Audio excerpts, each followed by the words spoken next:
샬롬, 성도 여러분, 지난밤에도 안녕히 주무셨습니까? 주님의 이름으로 문안드립니다.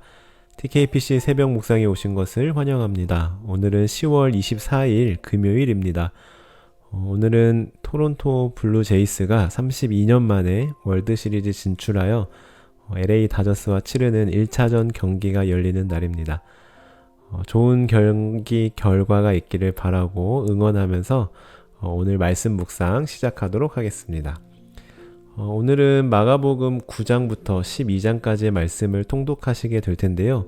먼저 9장을 보시면 1절부터 8절까지는 예수님께서 영광스러운 모습으로 변화하시는 장면을 그리고 있고 9절부터 13절까지는 엘리야에 관한 물음에 대해 기록하고 있습니다. 그리고 14절부터 29절까지는 귀신 들린 아이를 고치시는 예수님의 모습을 담고 있고 이때 그 유명한 말씀 할 수 있거든이 무슨 말이냐? 믿는 자에게 능치 못할 일이 없느니라 라고 말씀하시는데 이 말씀이 바로 귀신 들린 아이를 고치실 때 예수님께서 그 아이의 아버지에게 하신 말씀입니다.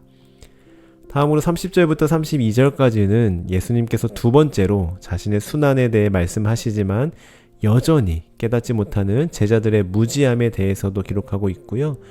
33절부터 37절까지는 그 무지한 제자들이 서로 누가 크냐 하면서 쟁론하는 장면을 그리고 있습니다. 그리고 마지막으로 38절부터 50절까지는 예수님과 제자들을 반대하는 자들을 어떻게 대하고 반응해야 하는지에 대해 기록하고 있습니다. 다음으로 마가복음 10장을 보시면 1절부터 12절까지는 이혼에 대한 예수님의 가르침이 기록되어 있고 13절부터 16절까지는 어린아이들을 축복하시는 예수님의 모습을 담고 있습니다. 이어서 17절부터 31절까지는 부자 청년의 질문에 대한 답변을 기록하고 있고 32절부터 34절까지는 예수님의 세 번째 순환에 대해 말씀하고 있습니다. 그리고 35절부터 45절까지는 높은 자리를 원하는 야고보와 요한에게 섬김을 가르쳐 주시는 예수님의 말씀이 기록되어 있으며 마지막으로 46절부터 52절까지는 맹인 바디메오가 고침을 받는 장면을 그리고 있습니다. 다음으로 마가복음 11장을 보시면 1절부터 14절까지는 예루살렘으로 입성하시는 예수님의 모습을 그리고 있고요. 15절부터 19절까지는 성전을 깨끗게 하시는 예수님의 모습이 담겨져 있습니다. 그리고 20절부터 26절까지는 말라버린 무화과 나무를 통한 가르침을 주고 있고 27절부터 33절까지는 예수님의 권위에 대한 논쟁이 기록되어 있습니다. 마지막으로 마가복음 12장을 보시면 1절부터 12절까지는 포도원 농부에 대한 비유의 말씀을 기록하고 있고 13절부터 17절까지는 세금과 관련된 문제에 대해 지혜롭게 대답하시는 예수님의 모습을 그리고 있습니다. 다음으로 18절부터 27절까지는 부활 논쟁에 대해서 28절부터 34절까지는 어떤 계명이 가장 큰 계명인지에 대한 말씀이 기록되어 있습니다. 이어서 35절부터 40절까지는 예수님의 가르침에 대한 내용을 담고 있고 마지막으로 41절부터 44절까지는 가난한 과부의 헌금에 대해 기록하고 있는데요. 이렇게 해서 우리 오늘 통독할 범위의 내용에 대해 함께 살펴보았고 이 가운데 오늘 함께 조금 더 깊이 묵상하고 살펴볼 말씀은 마가복음 12장 41절부터 44절까지의 말씀입니다. 제가 읽어드리겠습니다. 예수께서 헌금함을 대하여 앉으사 무리가 어떻게 헌금함에 돈 넣는가를 보실세 여러 부자는 많이 넣는데 한 가난한 과부는 와서 2렙돈 곧 한 고드란트를 넣은지라. 예수께서 제자들을 불러다가 이르시되 내가 진실로 너희에게 이르노니 이 가난한 과부는 헌금함에 넣는 모든 사람보다 많이 넣었도다. 그들은 다 풍족한 중에 넣었거니와 이 과부는 그 가난한 중에서 자기의 모든 소유 곧 생활비 전부를 넣었느니라 하시니라. 아멘. 이 말씀은 가난한 과부의 헌금에 관한 말씀으로 아마 다들 아는 내용이고 많이 들어보셨을 텐데요. 오늘은 그 상황과 장면을 조금 더 디테일하게 들어가 보도록 하겠습니다. 먼저 41절을 보시면 예수님께서 헌금함에 대하여 앉으사 무리가 어떻게 헌금함에 돈 넣는가를 보실세라고 기록하고 있죠. 즉 예수님께서는 어떠한 의도를 가지시고 일부러 유심히 지켜보고 계셨습니다. 그렇게 예수님께서 유심히 지켜보고 있을 때 여러 부자, 즉 한두 명이 아니라 여러 부자가 헌금하는 모습을 보게 되는데 41절 하반절에 보시는 바와 같이 부자들은 많은 돈을 헌금함에 넣었습니다. 그리고 뒤이어 한 과부가 헌금을 드리게 되는데요. 42절에 보시면 뭐라고 설명하고 있습니까? 가난한 과부라는 말이 붙어 있습니다. 여기서 가난하다라는 말은 헬라어 원어로 프토코스라고 하는데요. 이것은 극빈, 빈민의 의미를 담고 있습니다. 즉 이 과부는 살짝 가난한 정도가 아니라 말 그대로 극빈자였다는 사실을 알게 됩니다. 그런데 그렇게 극빈한 이 과부가 얼마를 헌금했다고 말씀합니까? 42절을 다시 보시면 2렙돈, 곧 한 고드란트를 헌금했다라고 말씀합니다. 여기서 렙돈은 당시 팔레스타인에서 통용되던 헬라의 가장 작은 화폐 단위인데요. 이것은 로마 화폐 단위로서 가장 작은 단위인 고드란트의 2분의 1에 해당합니다. 그래서 기록된 바와 같이 2렙돈은 바로 한 고드란트에 해당하는데요. 한 고드란트는 노동자의 하루 임금의 약 128분의 1 정도밖에 되지 않는 적은 액수의 돈이라고 합니다. 가령 하루 노동자의 일당을 20만원, 200불이라고 가정한다면 20만원의 128분의 1은 약 1560원 정도 하기 때문에 이 과부는 오늘 캐나다 돈으로 약 1.5불 정도 헌금한 것으로 추정됩니다. 그런데 여기서 어떤 분들은 생각에 그래도 1.5불이면 매우 작은 돈은 아니지 않나? 오늘날에도 여전히 1불 헌금하는 사람도 많은데 1.5불이면 그래도 엄청 작은 돈은 아니네. 그러면 그렇게 극빈층은 아니지 않을까라고 생각하실 수도 있는데요. 44절 하반절에 보시면 이 과부는 그 1.5불이 생활비 전부였습니다. 이와 달리 이제 부자의 헌금을 함께 살펴볼까요? 41절의 말씀을 다시 한번 보겠습니다. 예수께서 헌금함을 대하여 앉으사 무리가 어떻게 헌금함에 돈 넣는가를 보실세 여러 부자는 많이 넣는데. 끝에 보면 부자들이 헌금함에 많이 넣는데 라고 기록되어 있죠. 여기서 넣다라는 부분의 헬라어 원어를 살펴보면요, 에발론이라고 되어 있는데 이것은 미완료형입니다. 즉 미완료형이라는 것은 아직 완료되지 않은 동작으로, 한마디로 계속 돈을 던져 넣는 동작을 여러 번 취하였다라는 의미를 가지고 있습니다. 즉 액수가 많아도 한 번에 넣으면 되는데 이들은 굳이 여러 번 나누어서 헌금을 낸 것입니다. 왜 그럴까요? 보여주기 위해서, 사람들에게 과시하기 위해서였습니다. 즉 이 부자들은 하나님께 드리기 위해서 헌금을 드린 것이 아니라 보여주기 위해서, 사람들에게 과시하기 위해서였습니다. 그런데 여기서 우리가 주목해야 할 것은 이들은 단지 사람들에게 잘 보이고 싶어서, 칭찬받고 싶어서만은 아니었다라는 사실입니다. 이게 무슨 말이냐 하면 이들은 높은 자리를 차지하기 위해서 윗자리를 차지하고자 하는 나쁜 의도까지 포함되어 있었던 것입니다. 그리고 무엇보다 그들이 많은 헌금을 낼 수 있었던 비결 또한 정직한 통로나 방법이 아니었을 것으로 우리는 앞구절을 통해 추측해 볼 수 있는데요.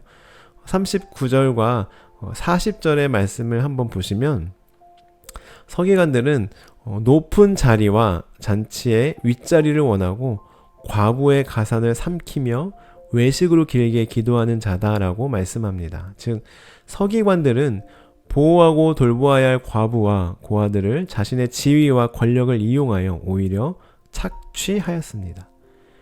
그리고 많은 사람들 앞에서 외식으로, 즉 보여주기 위해서 일부러 길게 기도하는 퍼포먼스까지 취하였는데요. 이 내용에 이어서 바로 부자와 과부의 헌금에 관한 내용이 기록된 것으로 보아 앞서 설명드린 대로 이들은 많은 헌금을 그저 과시하기 위해서, 칭찬받기 위해서 낸 것만은 아닐 것으로 추측해 볼 수 있습니다.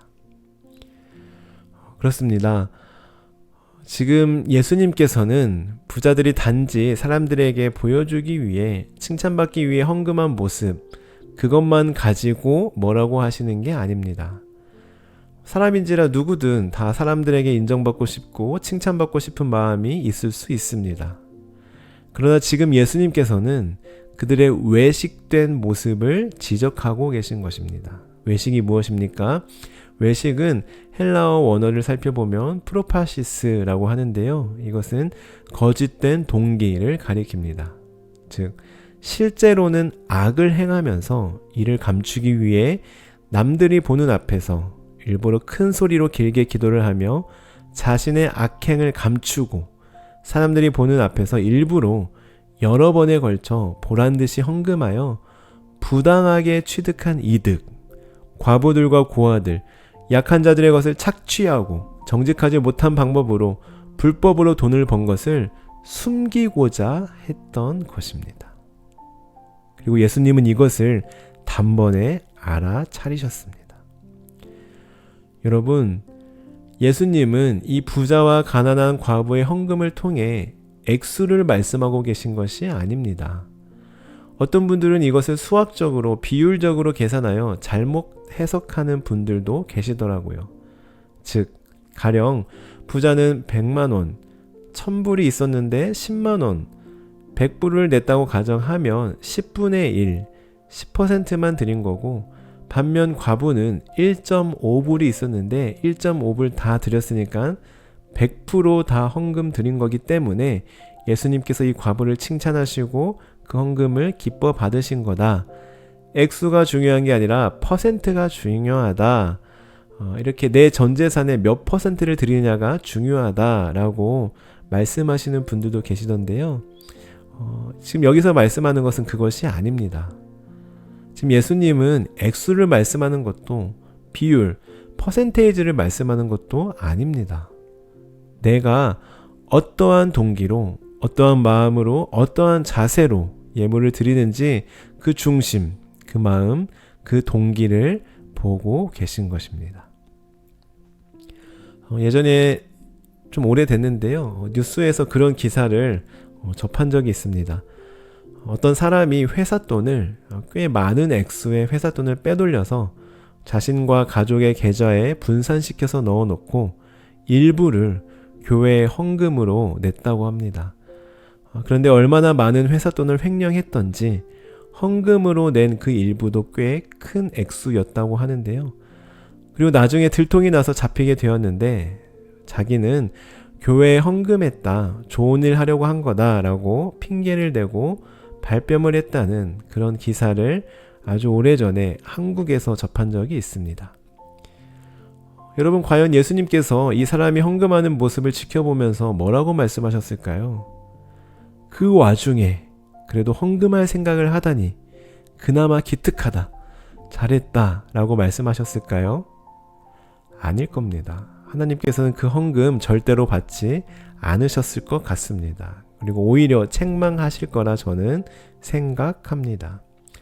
우리가 잘 아는 아나니아 삽비라 이야기도 떠올려 보십시오. 사도행전 5장에 보시면 아나니아 삽비라는 자신의 소유를 팔아 일부를 감추고 나머지는 헌금하고자 하였습니다.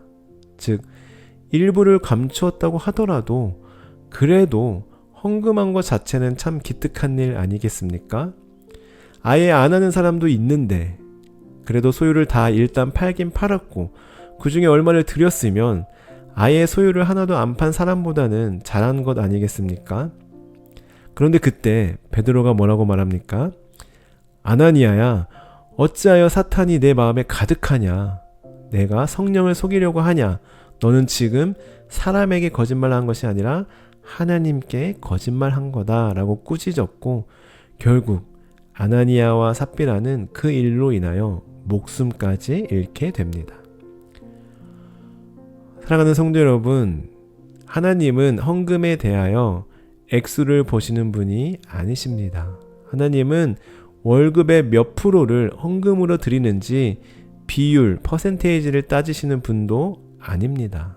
하나님은 헌금에 담겨 있는 그 중심, 마음을 보십니다.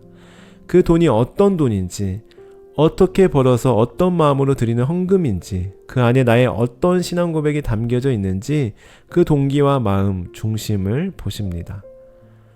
오늘 이 과부는 자기의 모든 소유, 곧 생활비 전부를 드렸다고 예수님은 평가하셨습니다. 이것은 바로 곧 그녀가 얼마나 진실된 마음으로 드렸는지 그 헌금함에 그녀의 삶의 무게와 생활과 헌신, 신앙 고백이 담겨 있음을 말씀하고 있는 것이었습니다. 간절히 바라기는 우리 모두도 하나님께 예물을 드릴 때 이 과부와 같은 심정과 마음으로 드릴 수 있기를 바랍니다.